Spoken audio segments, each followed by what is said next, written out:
Assalamualaikum warahmatullahi wabarakatuh. Selamat datang kembali di channel kami. Teman-teman, di video kali ini saya akan sedikit menjelaskan mengenai sirih gading. Karena kemarin banyak sekali pertanyaan-pertanyaan yang masuk ke kolom komentar kami mengenai sirih gading. Nah, di sini saya akan kupas tuntas tentang sirih gading. Oke?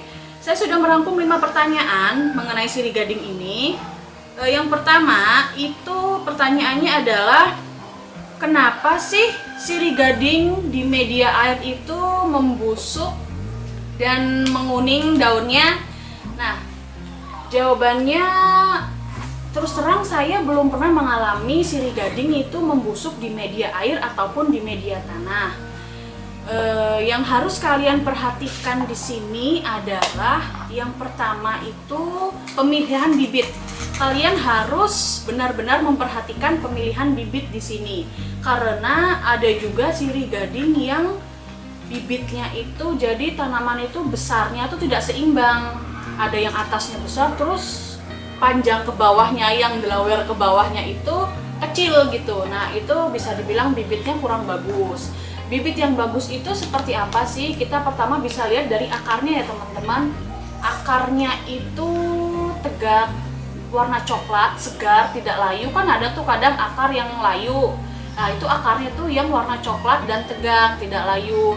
Terus yang kedua itu daunnya. Kalian harus memilih daunnya itu dari bibit tersebut, daunnya tuh yang sejajar, yang sama bibitannya. Kayak ini umpamanya contohnya, ini kan hampir sama dengan yang lain. Nah, itu tuh bisa dibilang sehat. Dan akar yang sehat itu bisa dilihat teman-teman, kayak gini nih akar yang sehat tuh ya, panjang seperti ini.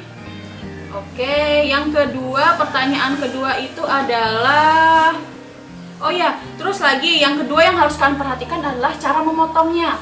Untuk memotong sirih gading, kalian jangan langsung potek kayak gini ya teman-teman ya, karena itu bisa menyebabkan batang dari sirih gading itu membusuk, lembek atau nyeh-nyeh gitu. Jadi ketika kita masukin air, dia itu akan lembek, jadi akan membuat batang sirih gading itu ketika dimasukkan ke dalam air membusuk. Jadi kalian harus menggunakan alatnya itu bisa kalian pakai gunting atau enggak cutter kayak gitu. Oke, terus selanjutnya airnya. Untuk pemilihan airnya itu diusahakan harus segar dan bersih. Yang dimaksud segar dan bersih di sini itu apa sih? Yang dimaksud segar dan bersih itu adalah yang langsung dari keran atau dari sumur. Jadi bukan air yang umpamanya kalian punya simpanan air itu di ember kayak gitu kan. Itu kalau kalian pakai gitu, jangan ya. Kalau bisa kalian harus langsung ambil dari keran atau dari sumur. Nah, kemarin juga ada yang tanya, Kak, kalau air pump gimana? Bisa apa enggak? Kayak gitu. Di suatu daerah itu mungkin ada air pump yang benar-benar langsung dari air gunung. Itu nggak apa-apa kalau pakai itu karena airnya langsung ya. Mungkin daerah tertentu juga ada yang menggunakan air pump yang di perkotaan. Biasanya air pumpnya itu dicampur dengan kaporit. Itu saya sarankan agar tidak memakai air pump yang seperti itu. Terus yang keempat, cara yang lainnya, kalian harus sering mengecek kondisi air. Paling nggak itu seminggu sekali. Kalian di sana bisa dicek ada lumutnya nggak sih di sekitaran air tempat botol kalian taruh sirih gading itu, bisa dilihat. Terus kondisi air kurang atau enggak kayak gitu ya teman-teman. Nah, pertanyaan yang kedua adalah, kalau akar tidak ada apakah bisa tumbuh? Untuk sirih gading ini diusahakan kalian harus mencari akarnya, karena salah satu jalan untuk mereka menyerap nutrisi dari akarnya itu beda sama tanaman yang lain. Jadi diusahakan kalian mencari yang ada akarnya, mau ditanam di tanah atau di media air, itu diusahakan yang ada akarnya. Pertanyaan yang ketiga, di kamar atau di ruangan apakah bisa tumbuh? Nah, kalau menurut saya sirih gading yang ditaruh di suatu ruangan tanpa kena sinar sama sekali, mereka bisa tumbuh, hanya saja pertumbuhannya itu lama, bisa dibilang lama sekali dibanding sama sirih gading yang ditaruh di teras atau di balkon rumah. Dan saya lebih menyarankan ketika kalian ingin menanam sirih gading di media air, kalian menaruhnya di teras atau di balkon rumah. Itu tujuannya biar sirih gading tersebut dapat matahari juga. Selain makanannya dari air, mereka juga bisa menyerap sinar matahari. Kalau kalian mau menanam di ruangan tertutup, lebih baik sirih gadingnya ditanam di media tanah.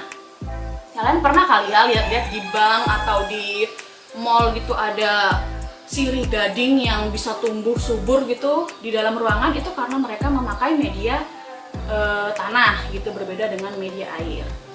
Oke, pertanyaan selanjutnya, airnya dikasih apa sih Kak? Gitu kan. Untuk selama ini menggunakan media air, saya tidak pernah memberi apa-apa pada air. Jadi cuman rajin-rajin ganti aja airnya, yaitu tadi setiap seminggu sekali dicek itu diganti atau ditambahin lagi gitu. Tidak ada penambahan bahan-bahan khusus di dalam media air saat penanaman sirih gading. Kalau di media tanah, kalian bisa menggunakan siraman air beras. Contohnya siraman air beras bisa menyuburkan, atau siraman air micin itu juga bisa.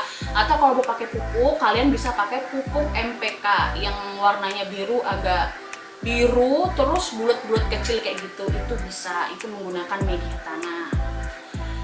Nah, terus pertanyaan kelima. Oh ya, terus itu masalah pupuk, saya biasanya pakai 3 bulan sekali ya teman-teman, nggak sering-sering juga, tergantung kapan ingetnya, kadang ya 3 bulan sekali, kadang 4 bulan sekali. Oke, pertanyaan kelima, berapa lama sih sirih gading akarnya tumbuh dalam air? Kalau saya pribadi itu selama 2 minggu, 2 minggu itu sudah tumbuh akarnya, 2-3 minggu, 3 minggu itu udah bagus-bagus banget akarnya.